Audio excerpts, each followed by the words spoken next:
విశాఖపట్నం జిల్లా వైఎస్ఆర్సీపీ అధ్యక్షులు కేకే రాజు press meet. Pesticides ఇలా అన్నిటినీ కూడా సామాన్య మధ్యతరగతి ప్రజలు రైతులు నడ్డి విరిచే విధంగా ధరలన్నీ అధికమవుతున్న తరుణంలో ఆ సమస్యలపై బాధ్యతగా ఆ సమస్యలను పరిష్కరించాల్సిన ముఖ్యమంత్రి 45 సంవత్సరాల ఇండస్ట్రీని చెప్పుకొని చంద్రబాబు నాయుడు గారు బాధ్యతారాహిత్యంగా సమస్యలను పట్టించుకోకుండా సమస్యల్ని పక్కదారి పట్టించడం కోసం వెటకారపు రాజకీయాలు, వ్యంగ్యాస్త్రాలు, ఎంతసేపు గత ప్రభుత్వాన్ని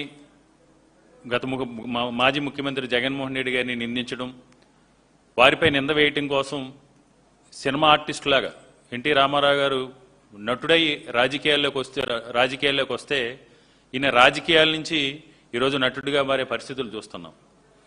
ప్రతి అడుగులోని ప్రతి నెల 1వ తారీఖు వచ్చిందంటే గత ప్రభుత్వ హయాంలో సూర్యుడు ఉదయించడానికంటే ముందుగానే వాలంటీర్లు వెళ్ళి పెన్షను అవ్వాతాతల చేతుల్లో పెట్టి వారి ముఖాల్లో ఆనందాన్ని నింపి ఆ కుటుంబాల్లో వెలుగును జగన్మోహన్ రెడ్డి గారు తీసుకొస్తే ఈ మహానుభావుడు ప్రతి నెల 1వ తారీఖు వచ్చిందంటే ఒక కొత్త స్కిట్టు, ఒక సెటప్, ఒక కెమెరామెన్, ఒక సెట్ ఏ విధంగా చూస్తున్నారో చూసాం.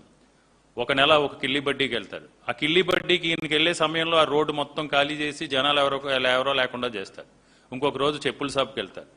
ఇంకొక రోజు కూరగాయల వ్యాపారి దగ్గరికి వెళ్తారు. ఇంకొక రోజు మనం ఒక రోజు చూసాం ఎక్కడో ఆయన వీధంతా సీఎం ముఖ్యమంత్రి ఇలా ముందు వీధిలో నుంచి నడిచి వెళ్తూ ఉంటే ఒక చెత్తబండి ఎదురవుతూ ఉంటుంది.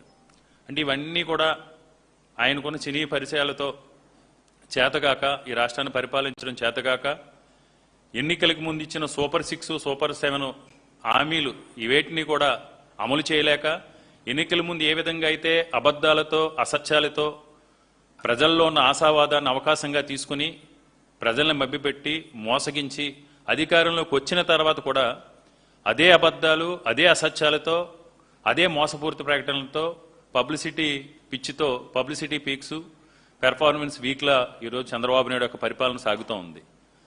నేను చూసాం ఈ రాష్ట్రానికి సంబంధించి గతంలో జగన్మోహన్ రెడ్డి గారు ముఖ్యమంత్రిగా ఉన్నప్పుడు తాడిత పీడిత ప్రజానీకం అభ్యున్నతి సాధించాలంటే ఏ వర్గాలకి ఏ సమస్యలు ఉన్నాయి, ఏ వర్గాల వారిని ఏ పథకాల ద్వారా వారికి చేయూతనిచ్చి అండగా నిలబడి ఆ కుటుంబాల వెలుగును తీసుకురాగలుగుతామని ఆలోచన చేసి జగన్మోహన్ రెడ్డి గారు కొన్ని అద్భుతమైన కార్యక్రమాలు రూపొందించడం జరిగింది.